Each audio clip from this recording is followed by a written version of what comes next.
Assalamualaikum warahmatullahi wabarakatuh. Perkenalkan, nama saya Alfia Rudin, mahasiswa S1 Keperawatan, Sekolah Tinggi Ilmu Kesehatan Indonesia Maju, semester 2. Nah, di video kali ini saya akan menjelaskan tentang satu mata kuliah, yaitu Ilmu Dasar Keperawatan. Materi yang pertama adalah tentang keseimbangan asam dan basa, materi yang kedua adalah tentang penyembuhan luka, materi yang ketiga adalah tentang teknik dan prinsip pemberian obat, dan materi yang keempat adalah tentang farmakologi dasar. Dari keseimbangan asam dan basa. Nah, keasaman atau kebasaan dari suatu larutan itu tergantung dari ion hidrogen di dalamnya. Apabila terjadi peningkatan ion H+ atau ion hidrogen, maka akan menaikkan pH dan larutan akan menjadi lebih asam, begitu juga sebaliknya. Pengertian asam itu sendiri adalah ion hidrogen dari suatu cairan. Suatu cairan dikatakan asam apabila mampu melepaskan ion H+ itu. Contohnya adalah asam klorida atau HCl. Nah, HCl itu apabila dipecah akan menjadi H+ dengan Cl-. HCl dikatakan asam karena mampu melepaskan atau memberikan ion H+ atau mendonorkan proton. Sedangkan basa adalah ion hidroksida dari suatu cairan. Nah, cairan ini dikatakan basa apabila mampu menerima ion H+. Nah, contohnya itu ada pada natrium hidroksida. Natrium hidroksida apabila dipecah maka akan menjadi Na+ dengan OH-. Nah, natrium hidroksida itu dikatakan basa karena mampu menerima ion H+. Kemudian ada faktor-faktor yang mempengaruhi asam basa. Yang pertama ada pemberian asam melalui makanan. Yang kedua ada penambahan endogen dari hasil metabolisme, contohnya adalah asam laktat. Yang ketiga ada penambahan endogen yang tidak fisiologis, contohnya adalah diabetes mellitus. Yang keempat ada pengeluaran asam basa oleh ginjal dan usus. Yang kelima ada pengeluaran asam karbonat oleh paru. Dan yang terakhir ada pembentukan asam dalam jumlah yang besar oleh sel-sel lambung. Ada 6 gangguan keseimbangan asam basa. Yang pertama ada asidosis respiratorik, yang kedua ada alkalosis respiratorik, yang ketiga ada asidosis metabolik, yang keempat ada alkalosis metabolik, yang kelima ada asidosis respiratorik dan metabolik bersamaan, yang keenam ada alkalosis respiratorik dan metabolik bersamaan. Nah, apa sih yang dimaksud dengan asidosis dan alkalosis? Kalau asidosis merupakan suatu keadaan di mana tingkat keasaman di dalam tubuh kita itu lebih tinggi daripada tingkat kebasaan. Nah, sedangkan alkalosis merupakan suatu keadaan di mana tingkat kebasaan di dalam tubuh kita itu lebih tinggi dibandingkan dengan tingkat kebasaan di dalam tubuh kita. Nah, apa sih yang membedakan antara respiratorik dengan metabolik? Kalau respiratorik itu terjadi gangguan di dalam sistem pernapasan, contohnya adalah paru-paru. Nah, sedangkan metabolik itu terjadi pada sistem metabolisme tubuh kita. Nah, salah satu contoh organnya adalah pada ginjal. Nah, tubuh kita itu harus mencapai pada keseimbangan atau homeostasis. Nah, homeostasis ini dicapai dengan cara melakukan kompensasi. Jika terjadi asidosis respiratorik, maka kompensasinya adalah alkalosis metabolik. Nah, jika terjadi alkalosis respiratorik, maka kompensasinya adalah asidosis metabolik. Nah, jika sudah dilakukan kompensasi, maka tubuh akan mencapai suatu keadaan yang seimbang atau keadaan homeostasis. Oke, baik teman-teman, sekarang kita lanjut ke materi yang kedua, yaitu materi prinsip dan teknik pemberian obat. Nah, teknik pemberian obat itu sendiri dibagi menjadi 5. Yang pertama ada teknik pemberian melalui mulut atau peroral, contohnya adalah sublingual. Yang kedua ada teknik pemberian parenteral atau yang disuntikan, seperti 1 intrakutan, yang kedua subkutan, ketiga intramuskuler, dan yang keempat adalah intravena. Kemudian, teknik pemberian obat yang ketiga adalah intravaginal. Yang keempat adalah melalui rektal, dan yang kelima adalah obat luar seperti inhalasi dan topikal. Oke, baik, sekarang kita simak satu persatu penjelasannya ya. Teknik pemberian obat per oral merupakan salah satu teknik pemberian obat melalui mulut yang banyak kita jumpai saat ini. Kemudian juga teknik peroral itu ada keuntungan dan kelemahannya. Keuntungannya itu aman, praktis, dan ekonomis. Kemudian juga mempunyai kelemahan. Yang pertama itu efek yang timbul biasanya lebih lambat. Nah, yang kedua itu tidak efektif apabila kita berikan kepada orang yang sering muntah-muntah. Kemudian ada juga kelemahannya yaitu tidak efektif karena rasanya juga pahit. Beberapa obat oral ada rasa yang pahit, terutama untuk obat orang dewasa. Sedangkan obat untuk anak kecil biasanya rasanya dibuat lebih manis agar anak kecil tidak menolak untuk minum obat. Nah, contoh obat peroral yaitu sirup, tablet, kaplet, dan lain sebagainya. Sekarang kita masuk ke teknik pemberian obat yang kedua, yaitu parental. Nah, pemberian obat parental ini tidak diberikan melalui mulut, tetapi langsung dimasukkan ke dalam pembuluh darah. Bisa disuntikan langsung ke pembuluh darah atau melalui suntikan sesuai dosis yang telah ditentukan. Nah, beberapa obat yang dimasukkan melalui suntikan ini biasanya menimbulkan efek nyeri kepada si penderita atau kepada pasien yang diberikan obat. Nah, di dalam pemberian obat secara parental itu juga ada beberapa teknik. Yang pertama ada teknik intrakutan, yaitu pemberian obat ke dalam lapisan dermal kulit, tepatnya di bawah epidermis.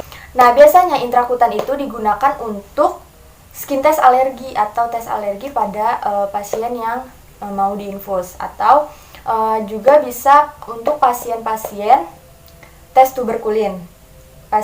Yaitu pasien penderita TB paru. Nah, biasanya lokasinya itu ada, bisa dilihat di gambar ya teman-teman. Nanti kalau misalkan disuntikan obatnya, itu biasanya timbul gelembung di area kulit yang disuntikan, kemudian ditandai dengan menggunakan pulpen untuk mengetahui reaksi alergi pada tubuh pasien itu sendiri. Nah, kemudian pemberian obat secara parental yang kedua adalah suputan, yaitu pemberian obat melalui suntikan ke arah bawah kulit, yaitu pada jaringan lemak, tepatnya di bawah dermis. Nah, biasanya teknik ini digunakan untuk vaksin, obat-obatan preoperasi, insulin, narkotik, dan lain sebagainya.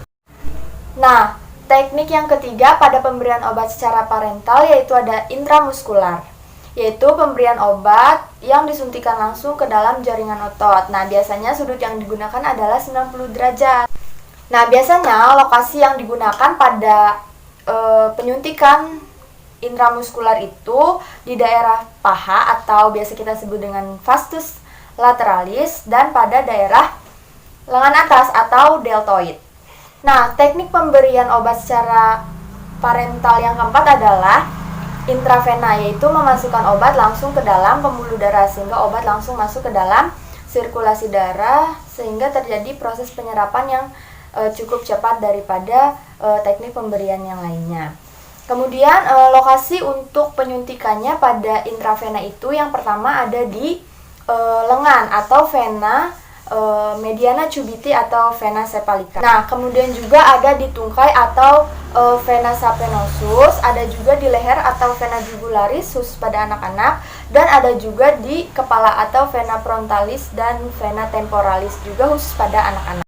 Nah, sekarang kita masuk ke pemberian obat bagian luar. Contohnya adalah topikal. Nah, obat topikal ini biasanya diberikan kepada pasien-pasien dengan masalah kesehatan di bagian luar tubuh. Contohnya mengalami luka. Nah, biasanya dikasih salep.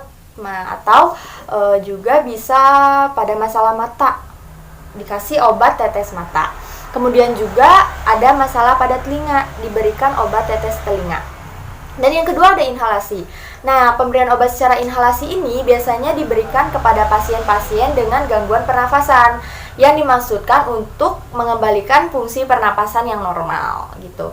Nah, biasanya pasien-pasien dengan gangguan pernapasan ini diberikan seperti contohnya inhaler atau nebulizer. Nah, sekarang saya akan menjelaskan tentang prinsip benar pemberian obat. Yang pertama ada benar pasien. Sebelum kita memberikan obat kepada pasien, itu wajib sekali untuk cek ulang pasien yang akan diberikan obat. Dicek biodatanya, setelah dipastikan bahwa datanya benar, baru kita memberikan obat. Dan yang kedua ada Benar obat. Nah, di sini benar obat ini kita harus benar-benar memastikan obat apa yang akan diberikan kepada pasien kita untuk menghindari terjadinya masalah kesehatan lainnya akibat kesalahan pemberian obat gitu. Nah, yang ketiga ada benar dosis. Nah, di sini perawat harus benar-benar memastikan dosis yang akan diberikan karena dosis anak dan dosis orang tua itu akan berbeda. Jika terjadi kesalahan dosis, maka juga akan menimbulkan suatu masalah baru bagi pasien. Yang keempat ada benar rute atau cara pemberian. Nah, banyak sekali rute atau cara pemberian seperti yang tadi sudah saya jelaskan bahwa harus dipastikan apakah obatnya secara peroral, kemudian secara parental atau secara vaginal, rektal, atau pemberian obat keluar seperti inhalasi atau topikal. Nah, yang kelima ada benar waktu. Benar waktu merupakan salah satu hal yang penting sekali diinformasikan kepada pasien. Contoh, apakah obat itu diminum sebelum makan atau obat itu diminum setelah makan. Nah, kemudian juga ada obat yang diberikan secara bersamaan. Nah, yang keenam itu ada benar dokumentasi. Ketika mendokumentasikan, yang harus kita masukkan ke dalam dokumentasi keperawatan kita itu yang pertama ada dosis. Dosis yang kita berikan, yang kedua ada rute atau cara yang kita berikan, yang ketiga ada waktu pemberian obat itu sendiri, dan yang keempat adalah oleh siapa obat itu diberikan kepada pasien. Nah, jika pasien menolak untuk pengobatan atau menolak untuk meminum obat, maka kita harus dokumentasikan juga alasan mengapa pasien itu menolak untuk meminum obat. Nah, sekarang kita masuk ke materi yang ketiga, yaitu materi penyembuhan luka. Apa sih luka? Luka adalah rusaknya jaringan atau organ yang disebabkan oleh berbagai macam cedera. Nah, ada berbagai macam jenis-jenis luka. Yang pertama ada berdasarkan kedalaman dan luasnya luka. Nah, bagian kulit itu dibagi menjadi 3 lapisan. Yang pertama ada lapisan epidermis atau lapisan yang paling luar. Yang kedua ada lapisan dermis. Dan yang ketiga ada lapisan subkutaneus atau lapisan lemak. Luka superficial itu biasanya terjadi pada bagian dermis atau bagian lapisan terluar dari kulit itu sendiri. Nah, yang kedua ada luka partial thickness. Luka partial thickness adalah luka dengan kondisi hilangnya lapisan kulit pada lapisan epidermis dan lapisan dermis. Nah, luka partial thickness itu dibagi menjadi 2 stadium. Stadium pertama memiliki ciri-ciri kulit itu nampak berwarna merah dan belum nampak kehilangan lapisan epidermis. Sedangkan pada stadium kedua sudah mulai nampak kehilangan epidermis atau lecet hingga sampai pada bagian dermis atas. Nah, yang ketiga ada luka full thickness. Luka full thickness adalah luka dengan kondisi jaringan kulit yang hilang, mulai dari bagian epidermis, dermis, sampai pada bagian atau lapisan fasia dan otot. Nah, luka full thickness juga dibagi menjadi 2 stadium. Pada stadium pertama, biasanya lapisan dermis sampai subkutan itu mengalami kerusakan. Sedangkan pada stadium kedua itu biasanya dari lapisan subkutan sampai pada lapisan tulang dan otot itu juga ikut mengalami kerusakan. Nah, jika tubuh kita mengalami luka, maka tubuh juga akan mengupayakan untuk mengembalikan komponen jaringan yang telah rusak sehingga membentuk komponen yang baru seperti sebelumnya. Nah, sekarang kita masuk kepada faktor-faktor yang mempengaruhi proses penyembuhan luka. Yang pertama itu ada umur. Nah, pasien dewasa dan anak-anak itu akan lebih cepat sembuh lukanya dibandingkan dengan pasien yang sudah berusia lanjut. Hal ini disebabkan karena perubahan-perubahan yang terjadi pada orang dengan usia lanjut. Salah satu contohnya pada perubahan vaskuler yang terjadi arteriosklerosis serta atrofi kapiler. Nah, hal ini yang akan mengganggu proses aliran darah menuju ke luka itu sendiri. Nah, faktor yang kedua ada nutrisi. Nutrisi itu sangat penting untuk proses penyembuhan luka. Tubuh sangat membutuhkan nutrisi yang baik untuk mempercepat proses penyembuhan luka seperti protein, vitamin A, vitamin C, serta mineral. Nah, yang ketiga ada obat-obatan. Obat-obatan ini sendiri ada juga yang bisa mempercepat proses penyembuhan luka dan ada juga yang bisa memperlambat proses penyembuhan luka tergantung daripada obat yang telah diberikan kepada pasien. Selanjutnya ada sistem kekebalan tubuh. Sistem kekebalan tubuh dari setiap manusia itu berbeda-beda. Jika sistem kekebalan tubuhnya itu kuat, maka proses penyembuhan lukanya juga akan semakin cepat. Dan sebaliknya, jika sistem kekebalan tubuh atau sistem imunitas tubuh dari pasien itu sendiri lemah, maka juga bisa memperlambat proses penyembuhan luka. Nah, selanjutnya itu ada obesitas. Pasien-pasien dengan berat badan yang ideal itu biasanya akan lebih cepat sembuh lukanya. Sedangkan pada pasien obesitas ini, biasanya luka akan sembuh lebih lama karena suplai darah pada jaringan adiposa atau pada jaringan lemak itu tidak adekuat. Selanjutnya ada penyakit. Nah, beberapa penyakit dapat mengganggu proses penyembuhan luka. Salah satu contohnya adalah pada penyakit diabetes mellitus. Kemudian juga penyakit gagal ginjal, penyakit-penyakit infeksi lainnya yang diderita oleh pasien itu sendiri. Faktor yang terakhir adalah gaya hidup. Salah satu contoh gaya hidup yang buruk yang dapat memperburuk atau memperlambat proses penyembuhan luka adalah merokok. Nah, merokok itu dapat menurunkan jumlah kadar hemoglobin dalam tubuh kita yang sangat dibutuhkan untuk suplai oksigen untuk proses penyembuhan luka itu sendiri.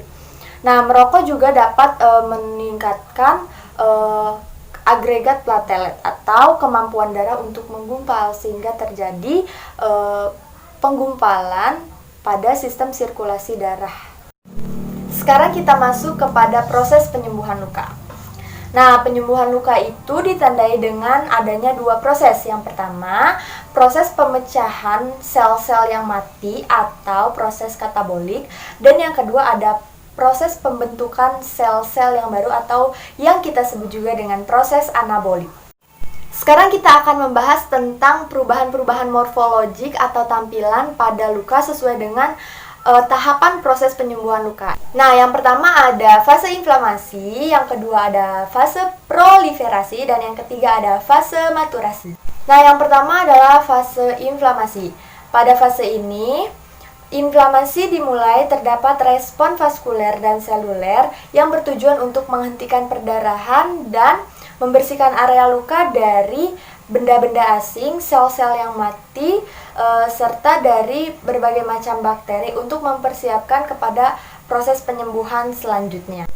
Nah, pada fase awal ini, kerusakan pembuluh darah akan menyebabkan platelet keluar dari vaskuler, sehingga vaskuler yang terbuka akan tertutup oleh platelet dan terjadi vasokonstriksi atau pelebaran pembuluh darah pada pembuluh darah kapiler, atau sederhananya kita sebut luka yang telah terbuka atau luka yang telah terjadi itu mengalami perdarahan. Nah, fase ini biasanya berlangsung hanya 5-10 menit. Setelah itu histamin akan melakukan vasodilatasi pada kapiler dan juga peningkatan permeabilitas vena jadi meningkat. Nah, fase selanjutnya adalah fase proliferasi. Kegiatan seluler pada fase ini adalah memperbaiki dan menyembuhkan luka yang ditandai dengan proliferasi sel. Protein sangat diperlukan pada fase ini untuk menumbuhkan granulasi atau memperbaiki pembuluh darah dan membentuk jaringan yang baru. Nah, proses pembentukan pembuluh kapiler baru di dalam luka itu disebut dengan angiogenesis. Nah, apabila terjadi kegagalan pada angiogenesis ini, akibat suatu penyakit atau suatu pengobatan atau juga bisa akibat suatu obat-obatan tertentu bisa menyebabkan perlambatan penyembuhan luka. Nah, luka ini juga bisa menjadi ulkus yang kronis. Berakhirnya fase proliferasi ditandai dengan terbentuknya epitel dermis dan lapisan kolagen. Dan fase yang ketiga adalah fase maturasi.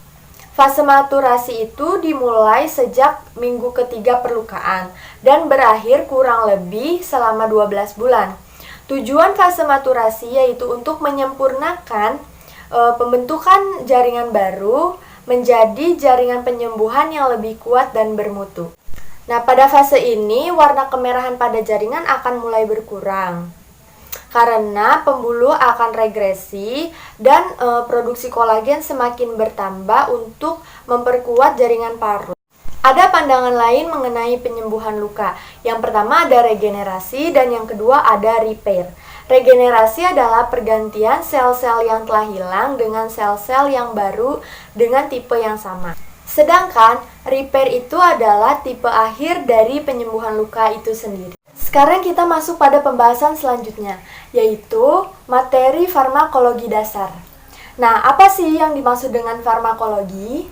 Farmakologi adalah suatu ilmu yang mempelajari tentang obat. Nah, sedangkan obat adalah suatu racun untuk tubuh kita. Tetapi jika dalam pemberiannya dengan dosis atau takaran yang pas, maka dapat mencegah atau mengobati suatu penyakit. Selanjutnya ada prinsip-prinsip dalam pemberian obat. Yang pertama ada prinsip terapeutik. Nah, prinsip terapeutik itu obat memiliki kesesuaian dengan efek yang diharapkan sesuai dengan kandungan obat yang diberikan. Contohnya dalam prinsip terapeutik ini ada obat yang bersifat kuratif atau mengurangi suatu gejala dari suatu penyakit. Yang ketiga ada obat yang berefek suportif atau menaikkan fungsi tubuh. Terus ada juga obat yang berefek substitutif atau sebagai pengganti.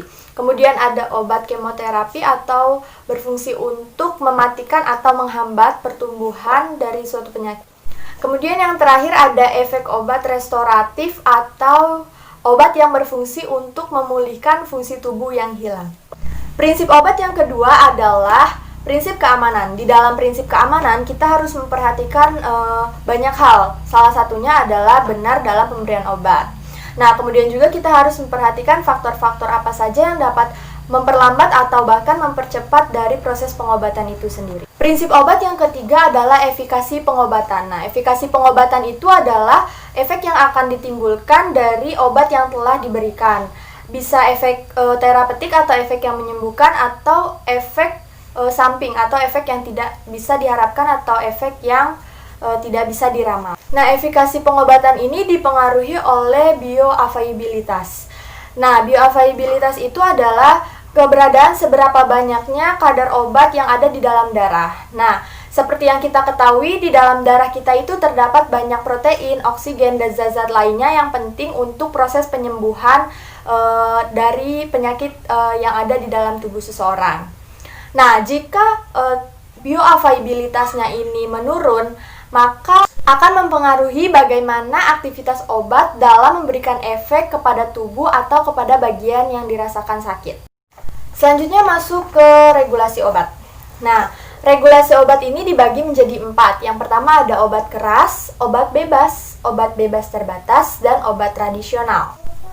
Yang pertama ada obat keras. Obat keras memiliki logo berwarna merah dengan huruf K di dalamnya. Contohnya adalah psikotropika dan narkotika. Nah, psikotropika adalah suatu zat atau obat yang dapat menurunkan kerja otak dan disertai dengan halusinasi, ilusi, hayalan-hayalan, dan yang lain-lainnya. Nah, contoh dari obat psikotropika adalah ekstasi dan sabu-sabu. Sedangkan narkotika adalah suatu zat atau obat yang berasal dari tanaman ataupun bukan tanaman, baik sintetis maupun semi-sintetis, yang dapat menimbulkan pengaruh-pengaruh tertentu bagi mereka yang menggunakan, seperti hilangnya rasa sakit, menimbulkan rasa semangat yang berlebihan, dan sebagainya. Nah, contoh-contoh obat narkotika adalah heroin, kokain, kodein, dan lain sebagainya. Yang kedua ada obat bebas. Obat bebas memiliki logo berwarna hijau dengan garis tepi hitam. Nah, obat bebas itu adalah obat-obat yang masih dapat dikonsumsi dan dapat dibeli di apotik tanpa resep dari dokter. Yang ketiga ada obat bebas terbatas. Obat bebas terbatas memiliki logo berwarna biru dengan garis tepi berwarna hitam. Nah, obat bebas terbatas adalah obat bebas yang dalam jumlah tertentu masih dapat dibeli di apotik ataupun dapat dibeli di warung tanpa dengan menggunakan resep dokter. Contohnya adalah obat anti mabuk dan obat anti flu. Kemudian ada obat tradisional. Nah, obat tradisional ini terdiri dari jamu, obat herbal terstandar, dan fitofarmaka. Nah, kalau jamu itu merupakan obat tradisional yang disediakan dengan cara yang tradisional juga. Nah, biasanya dalam bentuk serbuk seduhan, pil, serta cairan yang isinya itu seluruh bahan tanaman. Nah, biasanya kalau jamu ini mengacu pada resep dari leluhur. Yang kedua ada obat herbal terstandar. Pada obat herbal terstandar, yaitu obat tradisional yang dalam produksinya membutuhkan ekstrak dari bahan alam yang dapat berupa tanaman obat. Nah, pada obat herbal terstandar ini membutuhkan peralatan khusus, berteknologi maju, serta harga yang mahal. Kemudian juga membutuhkan keterampilan khusus dalam pembuatan ekstraknya itu sendiri. Nah, yang terakhir ada fitofarmaka. Fitofarmaka adalah obat tradisional yang dapat disejajarkan dengan obat modern karena dalam proses pembuatannya itu telah terstandar, ditunjang oleh bukti ilmiah sampai telah teruji klinis pada manusia. Selanjutnya ada faktor-faktor yang mempengaruhi penderita terhadap obat. Yang pertama ada obat yang diberikan, yang kedua ada dosis yang diminum, yang ketiga ada faktor farmakokinetik. Nah, faktor farmakokinetik itu dimulai dari absorpsi, distribusi, metabolisme atau biotransformasi obat, sampai kepada ekskresi obat. Dan ada juga faktor farmakodinamik. Nah, faktor farmakodinamik itu contohnya adalah interaksi obat, keadaan homeostatis tubuh, dan keadaan fungsi jaringan. Kemudian ada faktor-faktor lain, contohnya adalah kondisi patologis, kondisi fisiologis, faktor genetik, toleransi terhadap obat, dan lain sebagainya. Kemudian di sini juga ada obat antiinflamasi. Nah, biasanya inflamasi itu kan ditandai dengan adanya rubor atau kemerahan, kemudian adanya kalor atau panas, kemudian ada dolor atau rasa nyeri, kemudian ada tumor atau bengkak dan fungsiolesa atau kehilangan fungsi dari jaringan atau organ tertentu. Nah, obat antiinflamasi ini ditujukan untuk mengurangi rasa nyeri, mengurangi peradangan, dan menurunkan demam. Nah, contoh obat antiinflamasi yaitu ada asam mefenamat, kemudian ada dextroprofen, dan lain sebagainya. Nah, kemudian ada obat antiinfeksi. Obat antiinfeksi diberikan untuk mengatasi masalah infeksi, baik itu infeksi bakteri, infeksi virus, ataupun infeksi jamur. Nah, biasanya kalau obat antiinfeksi dari bakteri itu disebut dengan antibiotik, berbeda dengan antivirus dan anti jamur. Kemudian ada obat gangguan sistem pencernaan. Nah, biasanya organ yang paling banyak terjadi masalah pada sistem pencernaan yaitu pada lambung. Nah, biasanya terjadi nyeri lambung akibat makanan yang pedas atau makanan yang terlalu asam. Nah, biasanya ketika terjadi peradangan pada lambung, maka akan diberikan obat-obat penghilang nyeri pada lambung itu sendiri. Selanjutnya ada obat gangguan saluran kemih. Nah, E. coli ini merupakan penyebab yang paling sering terjadinya gangguan pada saluran kemih. Nah, jika terjadi rasa nyeri pada saluran kemih atau terjadi masalah pada saluran kemih, itu biasanya akan diberikan obat anti nyeri atau analgesik. Nah, kemudian ada obat kardiovaskuler. Obat kardiovaskuler diberikan untuk penderita penyakit jantung akibat adanya tersumbatnya pembuluh darah, akibat menumpuknya kolesterol, atau kurangnya aktivitas atau berolahraga. Nah, biasanya obat-obat kardiovaskuler ini diberikan pada lokasi yang banyak terdapat pembuluh darah, contohnya rute pemberian secara sublingual atau ditaruh di bawah lidah. Maka akan memberikan efek yang cepat bekerja pada obat itu sendiri. Baik teman-teman, cukup sekian materi yang dapat saya sampaikan. Mohon maaf apabila ada kekurangan. Jangan lupa di like, comment, and subscribe. See you!